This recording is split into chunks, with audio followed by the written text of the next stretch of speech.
Hello student, आज हम 9th class का 5th चैप्टर संस्थाओं में कामकाज का कुछ इम्पोर्टेंट क्वेश्चन के बारे में बताऊंगी। इस चैप्टर का कुछ इम्पोर्टेंट क्वेश्चन था, जैसे कि विधायिका का क्या अर्थ होता है। विधायिका या मंत्री विधानमंडल किसी राजनीतिक व्यवस्था के उस संगठन या इकाई को कहा जाता है जिसे कानून व जन नीतियाँ बनाने, बदलने व हटाने का अधिकार हो। किसी विधायिका के सदस्य को विधायक कहा जाता है। आमतौर पर विधायिकाओं में या तो एक या फिर दो सदन होते हैं।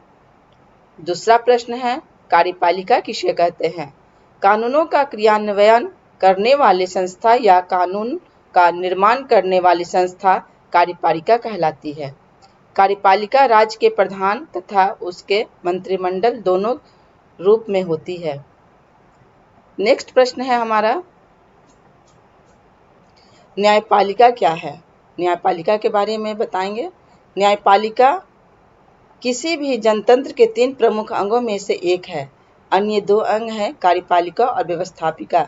न्यायपालिका प्रभुसत्ता संपन्न राज्य की तरह से कानून का सही अर्थ निकालती है एवं कानून के अनुसार न चलने वाले को दंडित करती है।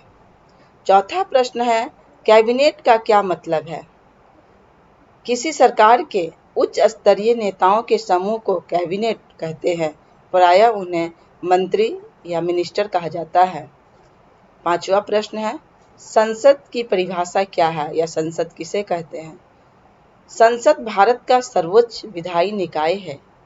भारतीय संसद में राष्ट्रपति तथा 2 सदन राज्यसभा और लोकसभा होते हैं। राष्ट्रपति के पास संसद के दोनों में से किसी भी सदन को बुलाने या स्थगित करने अथवा लोकसभा को भंग करने की शक्ति है। नेक्स्ट हमारा प्रश्न है, मंत्रिपरिषद क्या है? भारतीय संविधान के अनुच्छेद 74 में उल्लेख है कि राष्ट्रपति को उसके कार्यों को पूर्ण करने में सहायता और परामर्श देने के लिए एक मंत्रिपरिषद होगी जिसका प्रधान प्रधानमंत्री होगा। मंत्रिपरिषद को इंग्लिश में काउंसिल ऑफ मिनिस्टर्स भी कहा जाता है। प्रश्न है 7वां, प्रधानमंत्री के कार्य और अधिकार के बारे में लिखें। राष्ट्रपति की शक्तियां और कार्य लिखें। ये दोनों प्रश्न का आंसर हमारे वीडियो पार्ट 2 में बन चुका है। इसे आई बटन क्लिक करके देखिएगा। गठबंधन सरकार का क्या अर्थ है? 2 या उससे अधिक पार्टी जब मिलकर सरकार बनाती है तो उसे हम गठबंधन सरकार कहते हैं। इसका भी वीडियो पार्ट 2 वाला में बना हुआ है। आई बटन क्लिक करके देखिएगा।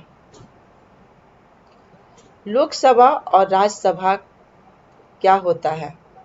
संविधान में व्यवस्था है कि सदन की अधिकतम सदस्य संख्या 552 होगी। 530 सदस्य राज्यों का प्रतिनिधित्व करेंगे, 20 सदस्य संघ शासित प्रदेशों का प्रतिनिधित्व करेंगे तथा 2 सदस्यों को राष्ट्रपति द्वारा एंग्लो इंडियन समुदाय से नामित किया जाएगा।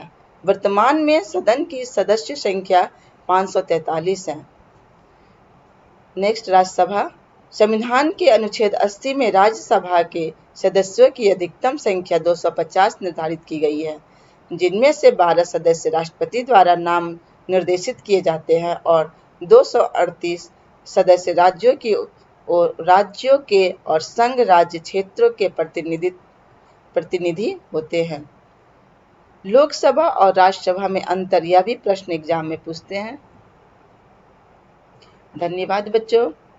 मेरे वीडियो को लाइक कीजिए, चैनल को सब्सक्राइब कीजिए और अपने दोस्तों को भी शेयर कीजिए।